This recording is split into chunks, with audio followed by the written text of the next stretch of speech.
আছে নাকি পায়খানা সাফ? 1 পাট 100, 2 পাট 150।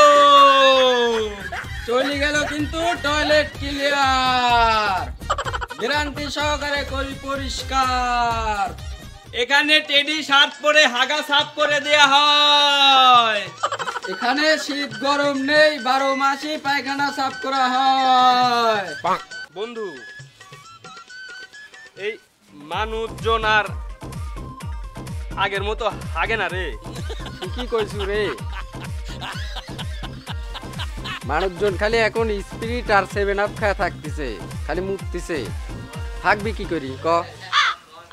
ভাবনু টেডি শার্ট পরে আসি, লোকজন আমার দিয়ে কাজ করে লিবিনি। না না না না, লোকজন তো বেঈমান রে, একজনও হাগে না। চল দেখি কি করা যায়। আছে নাকি ল্যাট্রিন সাফ? রেডি শার্ট পরে পায়খানা সাফ করি।